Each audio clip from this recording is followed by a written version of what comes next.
Bismillahirrahmanirrahim. Assalamualaikum warahmatullahi wabarakatuh.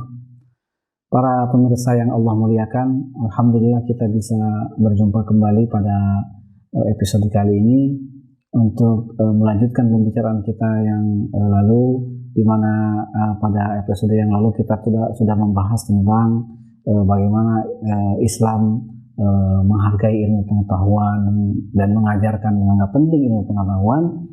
Kemudian dilanjutkan dengan apa saja yang harus diketahui oleh setiap muslim sebagai individu muslim yang taat kepada Allah Subhanahu wa taala. Maka pada episode kali ini kami ingin mencoba berbicara tentang di mana kita bisa belajar ilmu pengetahuan tentang Islam. Para pemirsa yang Allah muliakan, kita semua sekarang sudah mengetahui bersama bahwa banyak sekali lembaga pendidikan di dunia ini. Tetapi yang harus kita perhatikan adalah ketika terkait dengan pendidikan agama Islam. Karena ini terkait dengan pemahaman, keyakinan, keimanan, sehingga jika kita tidak belajar pada tempatnya yang benar, maka akan terjadi persoalan. Kita semua tahu bahwa baik di dalam negeri atau di luar negeri kita mengenal ratusan, bahkan mungkin ribuan, bahkan mungkin puluhan ribu lembaga-lembaga pendidikan yang mengajarkan Islam. Jika kita sudah memahami pada episode yang lalu bahwa ada dua kewajiban utama yang harus diketahui oleh setiap muslim, yaitu bagaimana memahami tentang masalah akidah, kemudian ilmu tentang ubudiyah, maka sekarang kita lebih dalam lagi berbicara secara khusus tentang bagaimana ilmu-ilmu keislaman atau yang dikenal dengan al-ulum asy-syar'iyyah. Al-ulum asy-syar'iyyah ini adalah ilmu yang terkait secara khusus dengan Islam secara umum atau yang kita kenal dengan Islamic Studies. Kajian-kajiannya, objek kajiannya adalah objek kajian yang terkait dengan wahyu, yang terkait dengan ketuhanan, yang terkait dengan kenabian, yang terkait dengan masalah ibadah, terkait dengan sejarah umat Islam, bahkan juga terkait dengan bahasa Arab.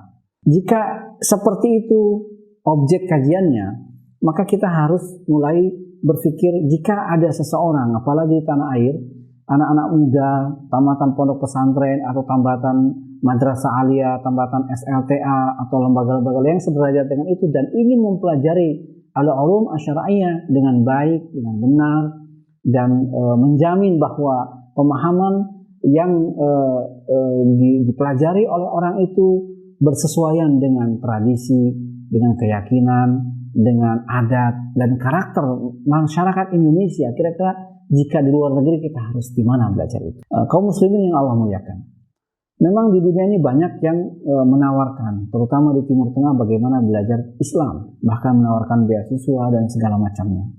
Dari semua yang ada, lembaga yang terbaik yang mungkin bisa menjadi alternatif utama dalam mempelajari dan mendalami ilmu Islam supaya menjadi seorang spesialis dalam bidang kajian keislaman, atau kita sendiri menyebutnya sebagai ulama, atau kita memahaminya sebagai para asatidz, orang-orang yang betul-betul sebagai fi'ah atau kelompok umat manusia yang secara khusus mendalami ilmu agama Islam. Nah, kita selalu mengetahui bahwa di antara lembaga yang mengajarkan Islam dengan baik itu adalah Al-Azhar yang terdapat di Mesir.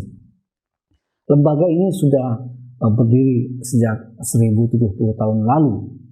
Lembaga ini berada di Mesir dan hampir tidak ada umat Islam yang tidak mengenal keberadaan lembaga ini. Sehingga dengan panjangnya usia Al-Azhar ini, kemudian dengan banyaknya orang yang belajar di situ, orang menjadi bertanya-tanya, kenapa kita kalau ingin belajar Islam yang baik, kalau ingin belajar Islam yang dalam, itu di Al-Azhar.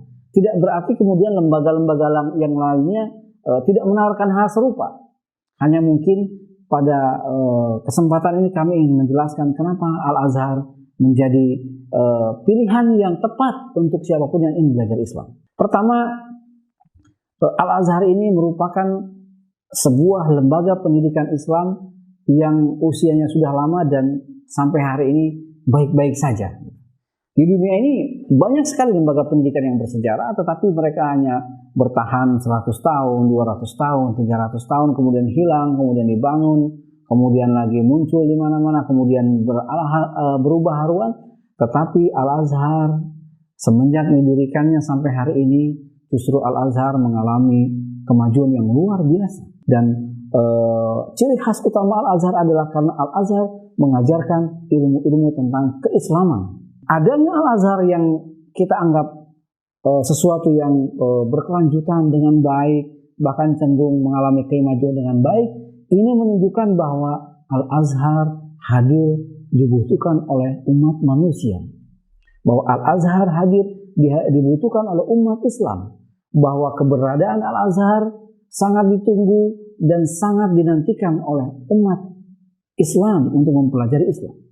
Sebab jika Al-Azhar tidak memberikan sesuatu yang bermanfaat kepada umat manusia, jika Al-Azhar tidak memberikan sesuatu yang berguna untuk umat Islam, maka tidak mungkin Al-Azhar berdiri kokoh dalam waktu yang sangat lama selama 1070 tahun. Tidak mungkin. Oleh sebab itu, kata Al-Quran, فَأَمَّا الزَّبَدُ فَيَذْهَبُ جُفَاءً. Adapun buih-buih di lautan, itu mengibaratkan sesuatu yang tidak berguna, فَيَذْهَبُ جُفَاءً. Dia akan hilang, mengalir begitu saja. وَأَمَّا مَا يَنْفَعُ النَّاسَ فَيَمْكُثُ فِي الْأَرْضِ. Adapun sesuatu yang bermanfaat bagi umat manusia, maka dia akan tetap kokoh berdiri di atas muka bumi. Dan mungkin salah satunya adalah keberadaan Al-Azhar ini membuktikan bahwa Al-Azhar banyak memberikan hal yang bermanfaat kepada umat manusia, sehingga Al-Azhar sampai hari ini, bahkan dari semenjak pendiriannya, menjadi qiblatul ilm. Al-Azhar menjadi kiblatnya ilmu pengetahuan ilmu pengetahuan keislaman, dan sampai hari ini Al-Azhar menjadi lembaga yang sangat disegani oleh dunia. Yang kedua, di antara kenapa kita menjadikan Al-Azhar sangat penting menjadi tujuan kita belajar agama Islam adalah karena keilmuan Al-Azhar ini memiliki sanad atau garis rangkaian yang sampai kepada ulama-ulama terdahulu, ulama-ulama zaman keemasan Islam, bahkan sampai kepada Rasulullah SAW. Jadi rangkaian keilmuan Al-Azhar ini memiliki sanad yang sangat kuat sampai kepada Rasulullah SAW, sehingga ilmu yang diajarkan oleh Al-Azhar adalah ilmu seperti yang diajarkan oleh Rasulullah SAW dalam masalah tafsir, dalam masalah hadis, dalam masalah akidah, dalam hal apapun ilmu keislaman yang diajarkan Al-Azhar, sumbernya adalah sumber dari Rasulullah SAW, para sahabat, yang diwariskan kepada ulama-ulama terbaik di dunia. Dan pada hari ini kemudian ilmu itu diajarkan kepada mahasiswa, kepada para murid yang belajar di Al-Azhar. Berikutnya adalah hal terpenting dari Al-Azhar ini adalah karena di Al-Azhar ini salah satu perhatian utama adalah mengembangkan misi dakwah. Dakwah apa? Bagaimana Al-Azhar membina para pelajar atau para mahasiswa yang ada di Al-Azhar ini bukan sekedar sebagai murid dan mahasiswa, tetapi Al-Azhar menjadikan mereka sebagai dai-dai yang kembali ke tanah air dan mengajarkan Islam sebagaimana diajarkan oleh Al-Azhar, yaitu berarti diajarkan oleh Rasulullah SAW, dan menjadi duta-duta Al-Azhar ke tanah air. Oleh sebab itu, perhatian Al-Azhar terhadap mahasiswa asing sangat luar biasa, dan kita akan bahas pada episode berikutnya. Wassalamualaikum warahmatullahi wabarakatuh.